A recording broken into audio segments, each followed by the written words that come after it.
Bien, shalom, shalom, shalom, shalom à tous, que Dieu vous bénisse.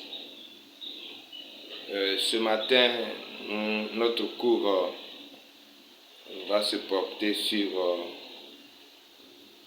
pourquoi étudier la prophétie. Pourquoi étudier la prophétie. Dans le manuel, dans notre manuel d'études, le survol de l'Ancien Testament, voilà, à la page 193, nous verrons les prophètes majeurs. C'est dans l'étude des livres prophétiques, des livres de prophétie, les livres prophétiques comme on les appelle. Et nous avons un résumé que je vais vous présenter ici afin de disposer aussi votre étude dans ce sens. Ok. Bien. Pourquoi étudier la prophétie? D'abord, nous allons voir, pour atteindre ce sujet si important de notre programme, nous allons donc voir brièvement les 5 prophètes majeurs. Les 5 prophètes majeurs. Donc ici, il s'agit de 5 livres. 5 livres de prophétie ou prophétiques qui datent de 740 avant Jésus-Christ à 538 avant Jésus-Christ. Voilà. Les prophètes majeurs sont principalement en ordre chronologique, c'est-à-dire que les prophètes majeurs ont leurs activités qui se sont produites de manière, je dirais, rangée, et couvrent une période de 200 ans, dans l'histoire des Juifs. Cela part à partir d'Ésaïe, 20 ans avant la chute d'Israël, c'est-à-dire Ésaïe commence son ministère 20 ans avant la chute d'Israël. Alors Dieu va susciter à ces prophètes-là d'intervenir dans, je dirais, le cours de l'histoire des Juifs. Voilà. Et cela évolue jusqu'à Daniel. Alors, lui, de son côté, il a exercé son ministère. Daniel a exercé son ministère pendant la captivité babylonienne. Voilà. Pendant que Israël était en captivité à Babylone sous Nebuchadnezzar, alors Daniel, le prophète Daniel, va entrer en scène en Juda. Voilà. Ok. Bien, nous avons donc ici les prophètes majeurs. On les appelle majeurs. Pourquoi? Parce que ils ont écrit beaucoup de livres. Plus de livres.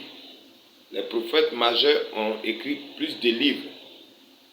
Voilà. C'est par rapport à,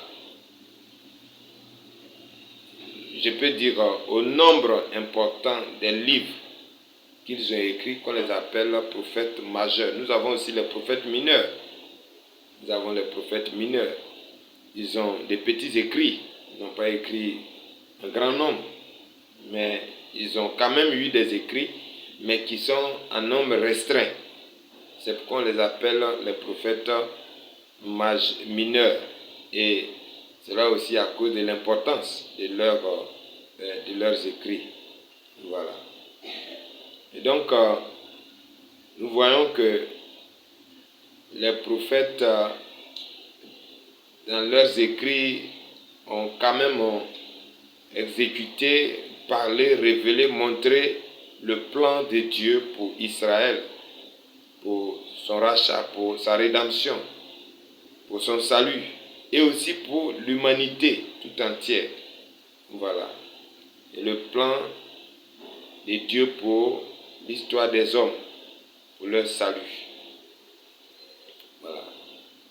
Également, il faut savoir que par les prophètes, de par leurs écrits, nous voyons que Dieu a cherché à montrer ou à révéler ce qu'il attend de son peuple.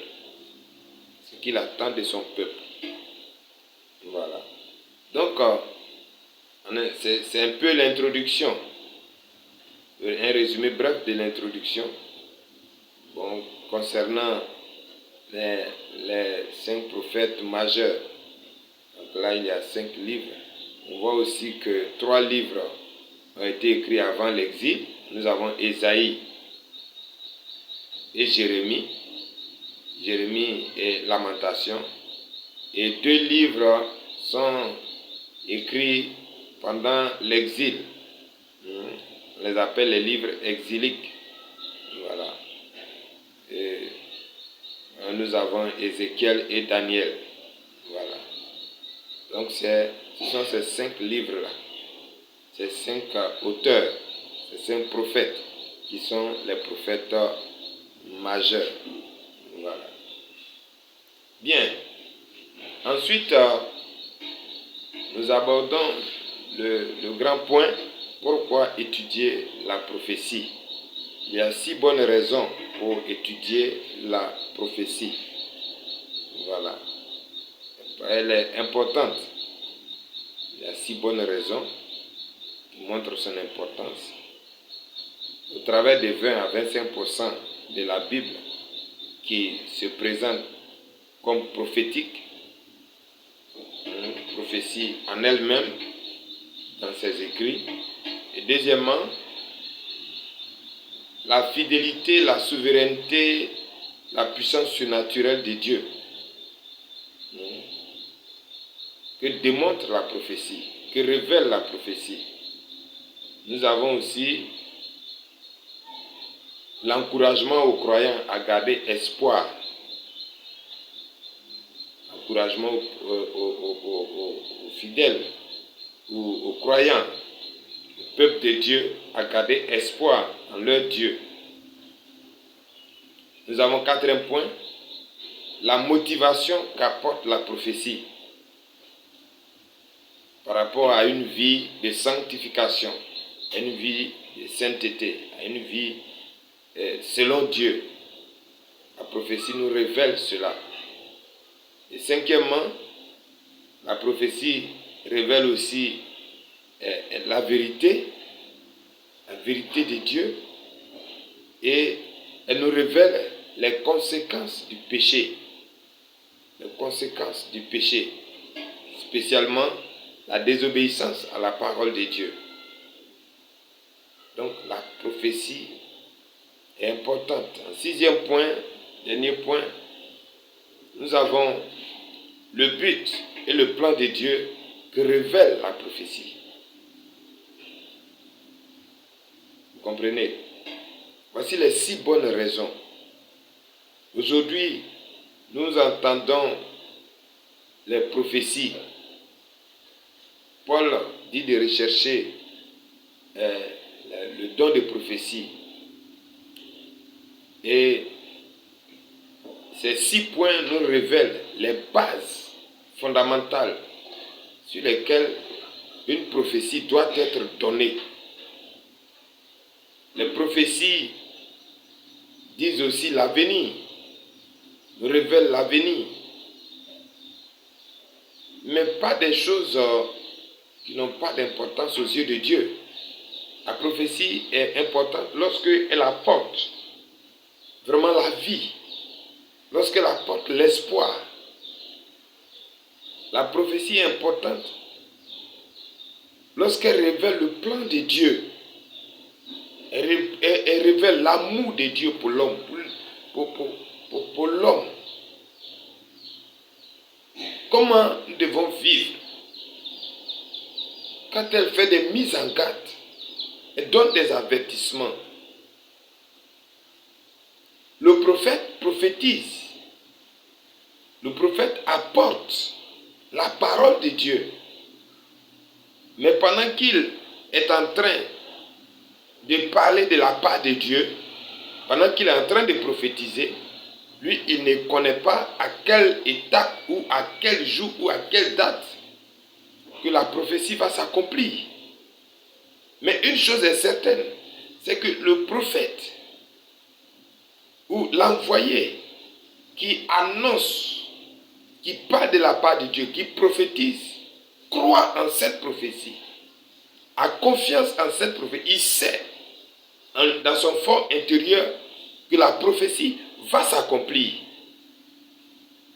Et donc, lorsque les prophètes majeurs ont parlé de la part de Dieu, dans les différents livres, nous voyons Ésaïe, lorsqu'il annonçait la venue du Sauveur, lorsqu'il annonçait la venue du Rédempteur, du sacrifice, de l'agneau de Dieu qui devait se présenter comme sacrifice expiatoire pour le péché de l'humanité. Il y a de cela des milliers d'années. Cela a été accompli. Cela a été accompli dans le Nouveau Testament. Cela a été accompli quand Zacharie parlait. Mes yeux ont vu le Sauveur. Mes yeux ont vu le Rédempteur. Parce que Isaïe avait prophétisé en son temps à ses contemporains, aux hommes de son temps, aux hommes de son époque. Zacharie n'y était pas, mais Zacharie avait lu dans les écrits que Isaïe avait apporté et il a vu le Sauveur. Donc pour dire que la prophétie peut venir, on peut prophétiser. Dieu peut nous donner un message, mais l'accomplissement dépend de lui. Par la prophétie, Dieu nous révèle une infime partie de sa volonté, mais pas toute sa volonté. Une infime partie. La Bible révèle que aujourd'hui, nous connaissons en partie. Mais lorsque le Fils de Dieu se révélera tel qu'il est véritablement, nous le connaîtrons tel qu'il est. Et la Bible déclare que nous serons semblables à lui. Et donc, il est important d'étudier la prophétie. Au travers de ces 6 points, nous voyons l'importance capitale de la prophétie. Et sur ces exemples que je viens de donner, nous pouvons nous faire une idée assez claire dans l'exercice de nos différents ministères, dans l'exercice de la grande mission, de la grande commission de notre Seigneur Jésus-Christ. Nous devons tenir compte de cela dans l'exercice du ministère, dans l'opération des dons spirituels. Nous avons besoin de mettre en exergue, de mettre en évidence ou d'appliquer ces 6 points. En comprenant que la Bible est composée de 20 à 25% de prophéties. Oui.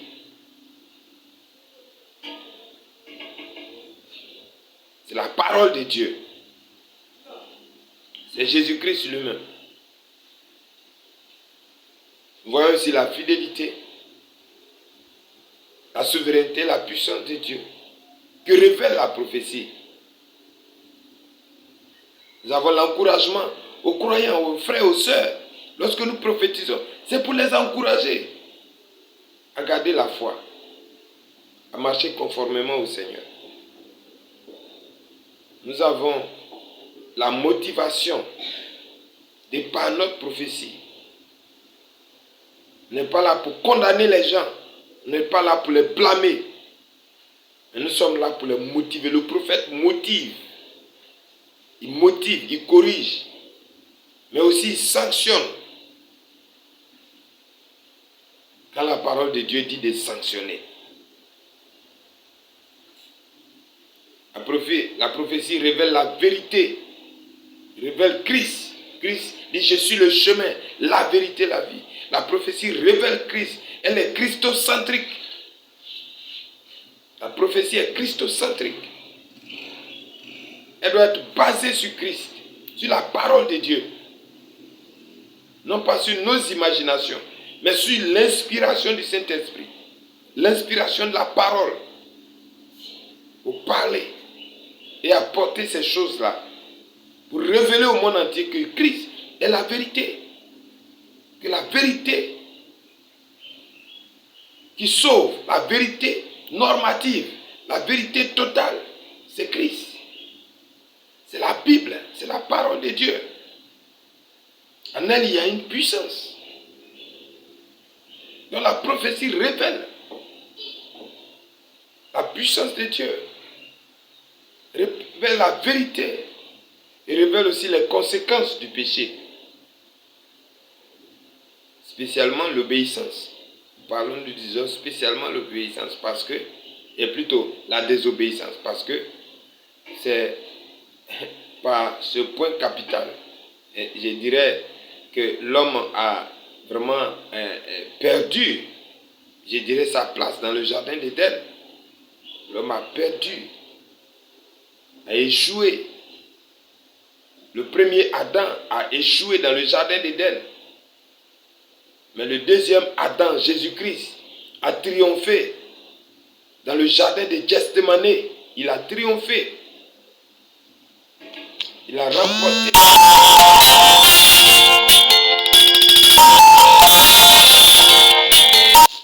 C'est pour cette raison qu'il nous est important d'étudier la prophétie.